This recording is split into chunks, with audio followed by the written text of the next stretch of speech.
Recently, I've been binging the new season of Sabrina on Netflix, and I definitely have some things I want to share with you guys.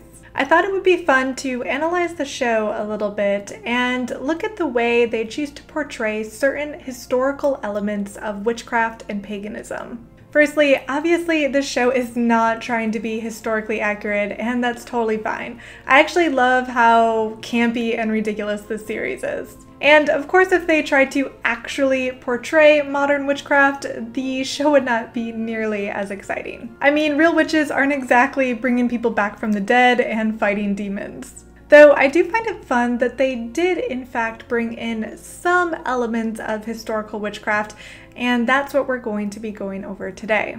Oh, and spoilers ahead for those of you who have not yet watched the series. Now that you've been warned, let's jump into it.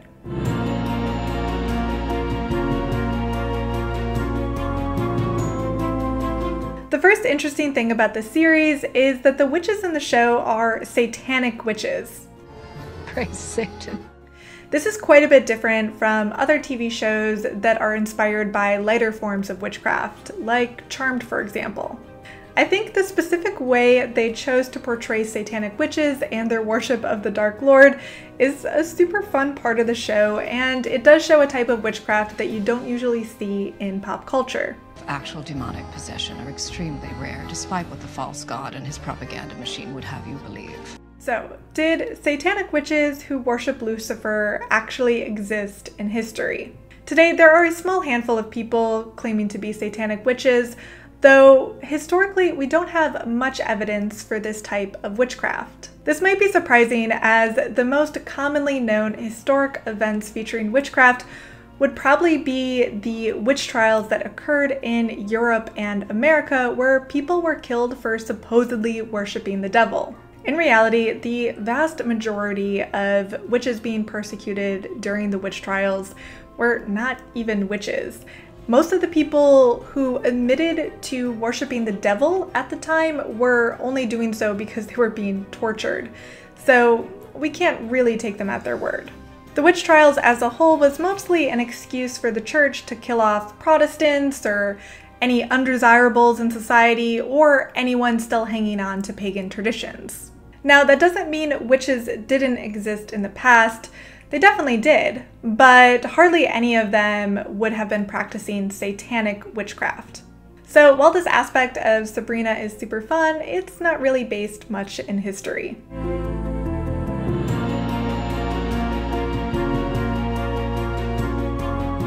One of the main characters in the show has something called the Cunning.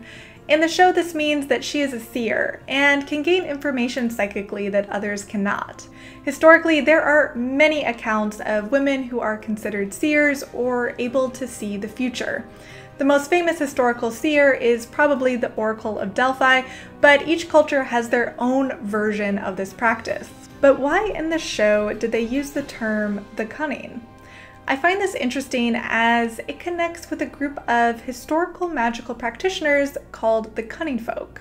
While the Cunning men and women would have not necessarily called themselves a witch, they were practicing a form of witchcraft. This magical tradition started in the medieval period and was mostly focused in Britain. Many of our surviving historical spells and witchcraft traditions come from these people called the Cunning folk. They used spells, charms, and talismans for a variety of services for their community, such as protection, locating missing people and property, helping to heal others, and telling the future.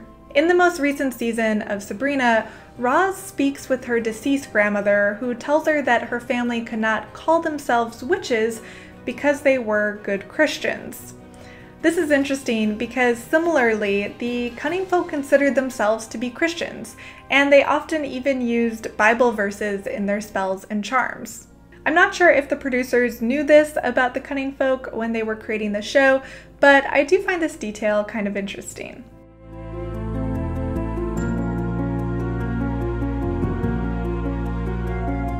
In season 3 of Sabrina, they come across a group of pagans trying to resurrect the Green Man.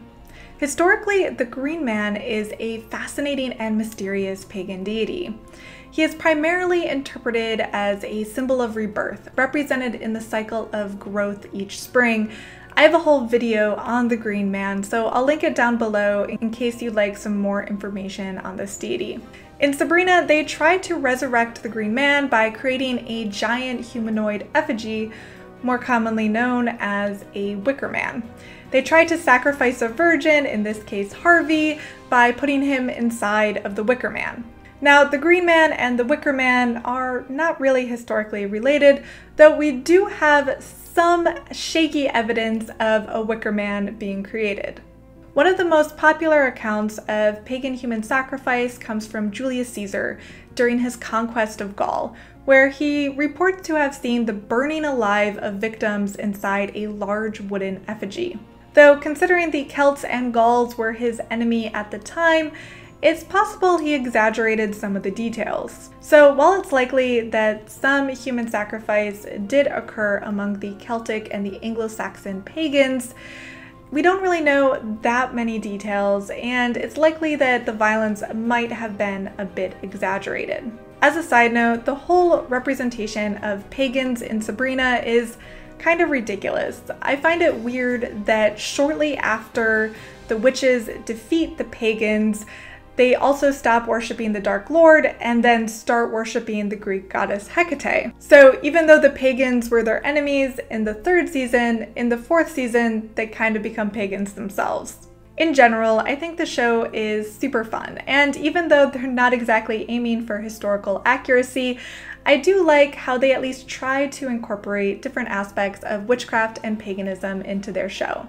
And there are a ton of fun historical witchy tidbits about this show that I could have mentioned, but I didn't want this video to get too long. Though let me know if you'd like a part 2, or if you're interested in having me look at the historical accuracy of some other witchy TV shows or movies. So in general, I would probably give the show a 2 out of 10 on historical accuracy. Though if I were to rate the show as a whole, I'd probably give it a 7 out of 10 because it's super fun and enjoyable to watch.